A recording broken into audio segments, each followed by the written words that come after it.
It's Dawg's Fearless Football Picks. We here, and as I told you this past week on the recap for week 6, it was, as now we're in week 7, I finished with a record of 7-7, now at 50-42. Let's get better this week, huh? Let's get better this week. It's not going to start off well again because once again, the NFL decides to have another, I don't want to say garbage game. This one's a slight improvement. The Arizona Cardinals host the New Orleans Saints on Thursday Night Football. That's tonight at 8:15 on Amazon Prime Video or Prime Video. And right now, the Cardinals are a 2.5-point favorite. Man, the Saints are one of those disappointing teams in the NFL right now. They've battled with injuries. Dennis Allen looks like he's the same head coach he was when he was with the Oakland Raiders. Yes, they were the Oakland Raiders at the time, which means he's probably not going to last much longer if he doesn't turn this thing around. I am astonished, though, that they can try to find guys like Taysom Hill and plug them in and make it work. He's doing all he can, but it's just not working. It's still a trap game for me. I want to take the Saints because maybe, just maybe, I can't, though. I'm going to take the Cardinals, and I think it's going to be by a touchdown. Next, we go to Cincinnati, where the reigning, defending, undisputed Super Bowl, no, J-Dawg, AFC champions. They almost won the Super Bowl. Almost is the key word. Cincinnati Bengals are at 3-3. They're hosting the Atlanta Falcons, who are 3-3, and Marcus Mariota, I believe he got NFC Player of the Week. And that game is 1 p.m. on Fox. Maybe the Falcons are not going to be the slouch we all thought they'd be. That being said, Cincinnati is a 6.5-point favorite. I'm going to take them. You know what? I think this is going to be a close game. I think it's going to be a close game, and I'm going to take them by the 6.5. I'll take Cincinnati to win this. I want to say they're going to rout them, but I can't, because I don't think the Falcons may not be as bad as the Panthers. Panthers are probably the worst team in the NFL, right up there with the Texans. It's a toss-up between them and the toilet bowl. Next, at 1 p.m., the Detroit Lions at 1-4, who just had a bye week. It ain't going to get any easier. 4-2, the Dallas Cowboys, 1 p.m. on CBS, the Thanksgiving Bowl, as I call it, because these two teams traditionally play on Thanksgiving, just not against each other, because the Lions are always hosting a game in the afternoon slot, and the Cowboys are in the late afternoon slot hosting a game. Yeah, this is the Thanksgiving, not the Turkey Bowl, the Thanksgiving Bowl. And right now, Dallas at 4-2. Cooper Rush lost his first game ever as a starting quarterback in the NFL. They lost it to the best team in all of the NFL right now, the unbeaten Philadelphia Eagles. And right now, it is a 7.5-point favorite for Dallas. Dak Prescott may or may not come back. We'll find out. It could be a game-time decision. Right now, I believe he's questionable.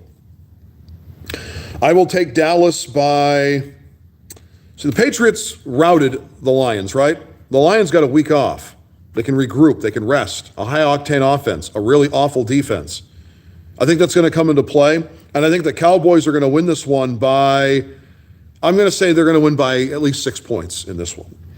Next, an AFC South showdown. The Indianapolis Colts at 3-2-1. They're not going to be a slouch apparently either.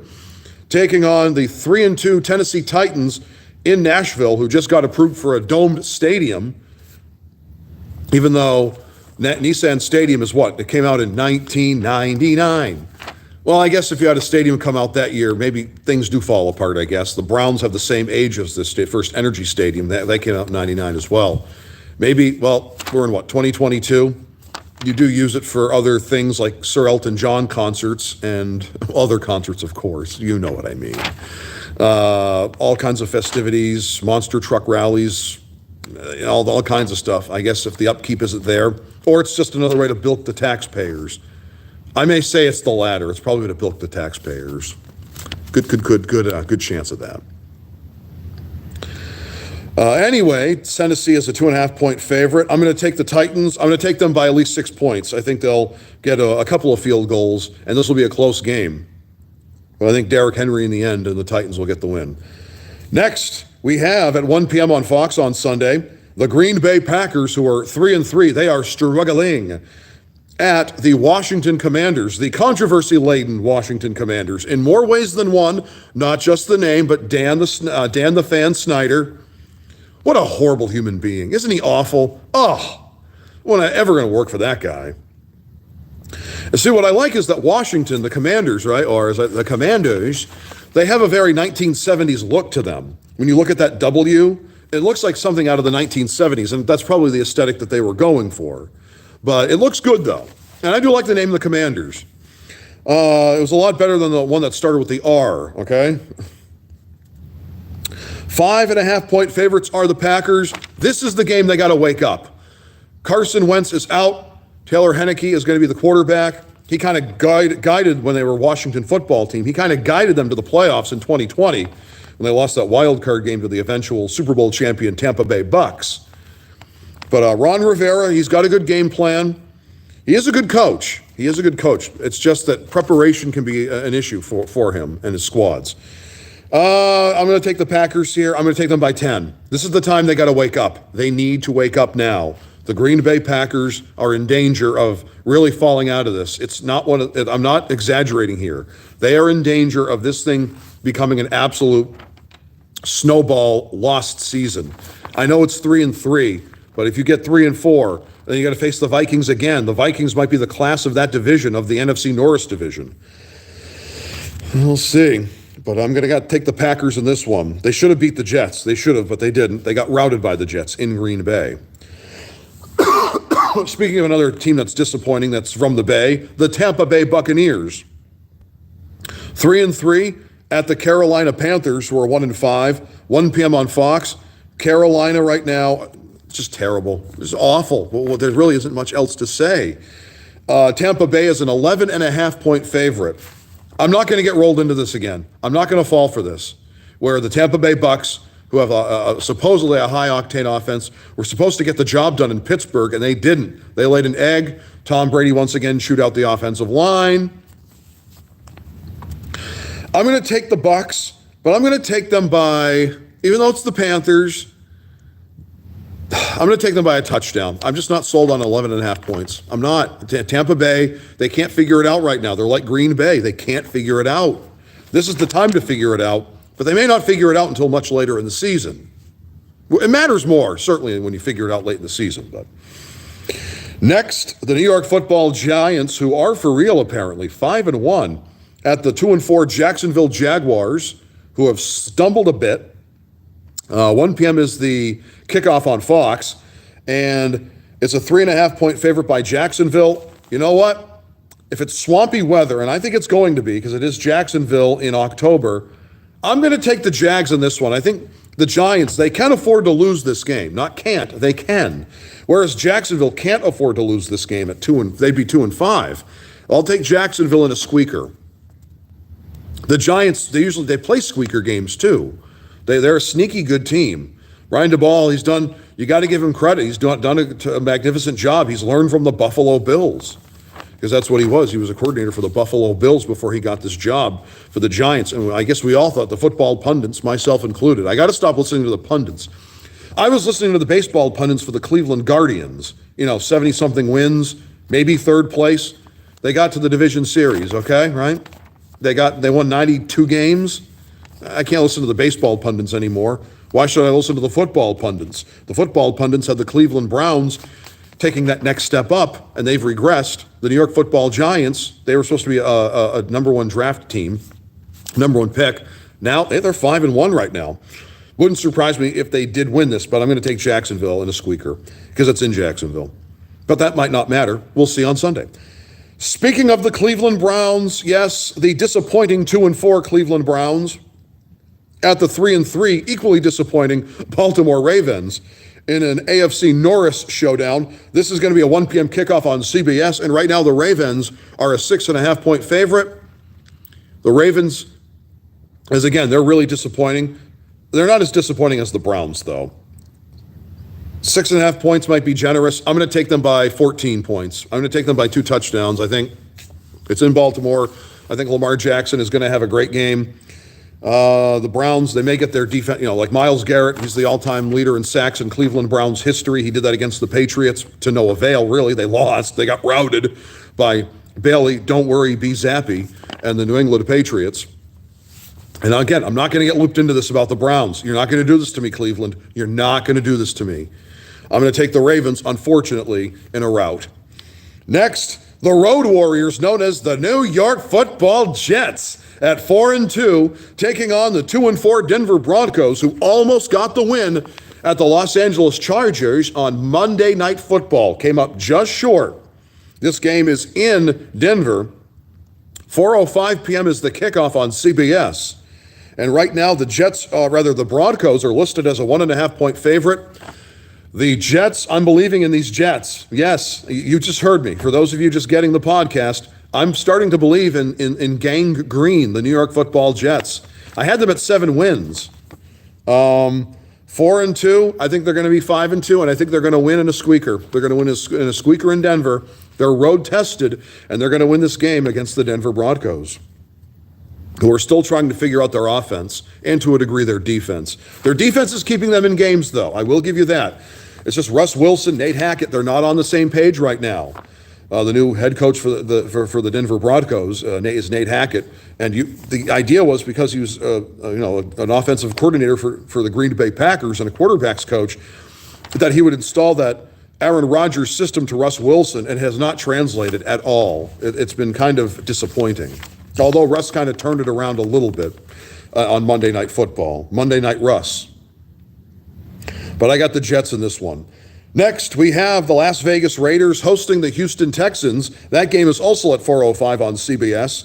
And right now, a 7.5-point favorite are the 1-4 Raiders. Houston's 1-3-1.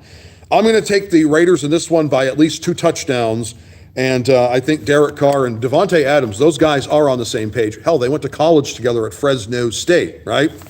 It's not so much that they're not on the same page. It's pretty much Josh McDaniels trying to be a riverboat gambler and go for it, with 2-point conversions with 5 minutes to go in a game. That Monday night game they had at Kansas City where it was 4.5 minutes to go, and you go for it. If you go for 2, instead of trying to tie it, let Mahomes try to beat you and try to pick off Mahomes, and then maybe punch one into the end zone, like the Buffalo Bills did when they picked off Mahomes during that drive. That was a quick drive, too, that did not last very long for Kansas City.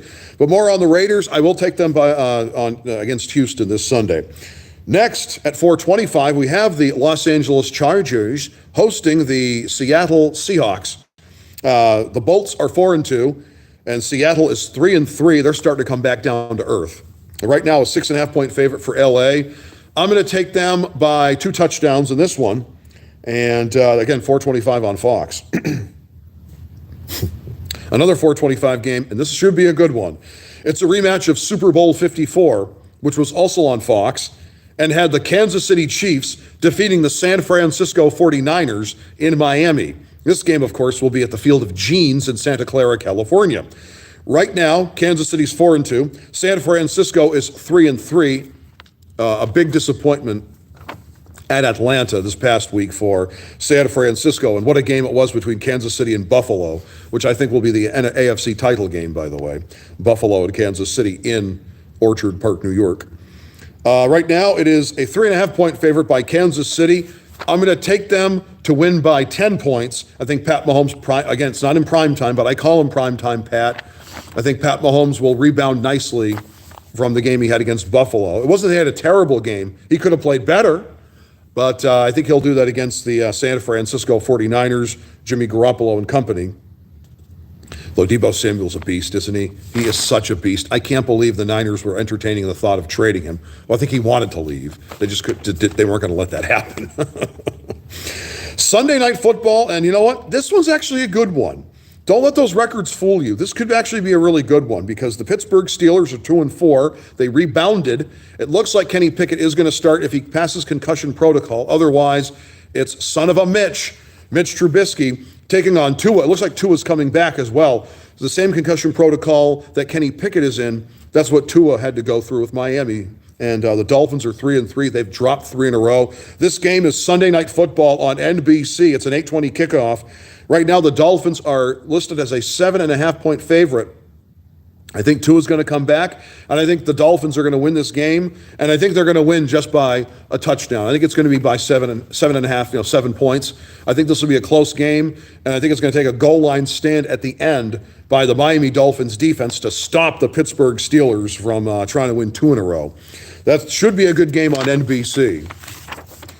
Monday Night Football, a rematch of Super Bowl 20, which did not go the New England Patriots' way against the Chicago Bears. Well, right now, the Pats are hot. They're 3-3. Bailey Zappi is the guy right now. The Chicago Bears are 2-4, and, well, they're the Chicago Bears.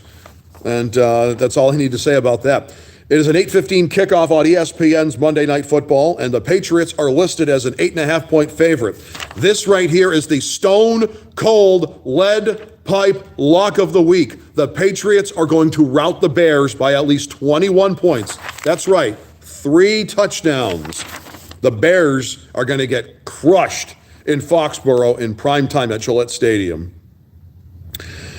Teams on a bye week are the Buffalo Bills, the Los Angeles Rams, the 2 teams that met up when the season began, the reigning defending undisputed Super Bowl champ LA Rams, Minnesota and Philadelphia, the last of the unbeaten, and the Philadelphia Eagles each have a bye week. Okay, let me recap. Those, as I mentioned, those 4 teams are on bye.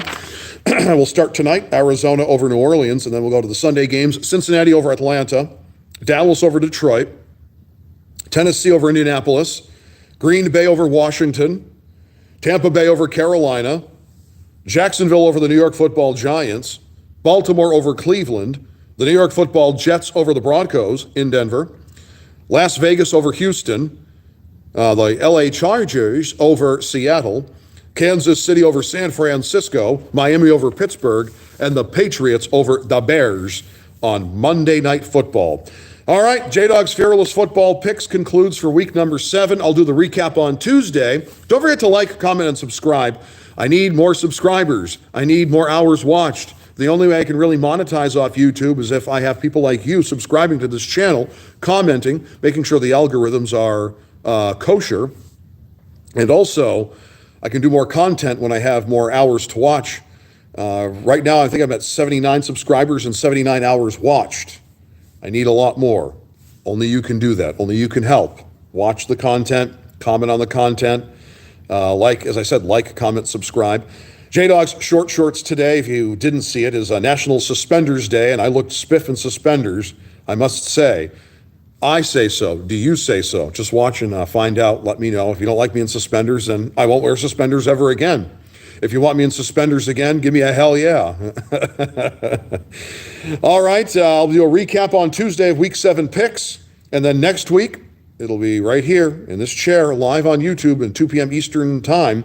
It'll be J-Dawg's Fearless Football Picks for week number 8 in the National Football League, which means we'll basically be nearly halfway done the 2022 season. And there's really no clear-cut favorite. Maybe the Buffalo Bills, maybe the Philadelphia Eagles, maybe Kansas City, maybe Minnesota. Don't know. But thank you for watching. Continue to watch all my content on this channel here. And more will be down the pike. The Creed 3 trailer came out. I like what I see. I'll be doing an out-of-theater reaction on Friday, March 3rd, 2023, which you'd think is a long time away. It's less than 5 months away. If you're going by the calendar of today, of October 20th, 2022, to March 3rd of 2023, it's less than 5 months away. Got to get through that tough winter, I will if you will. Or unless, of course, you're in Hawaii, you don't have to worry about winter weather. I wish I wouldn't have to worry about it, but I'm going to embrace it. I'm going to go snowshoeing, all kinds of nice winter adventures coming down the pike for me, and I may post it on YouTube. We'll see. But J-Dawg's Fearless Football Picks done for Week 8. I'll do another J-Dawg's Short Shorts tomorrow. Maybe food related, may not be food related. You'll have to wait and find out. And then a recap here on Tuesday on my YouTube channel. All right, that's it for week number 7. Enjoy tonight the Cardinals and the Saints to kick off week number 7. Of course, if you can get Prime Video, if you have Prime Video, or you can just watch it on, watch the scoreboard up and down, whatever. I'll see you tomorrow.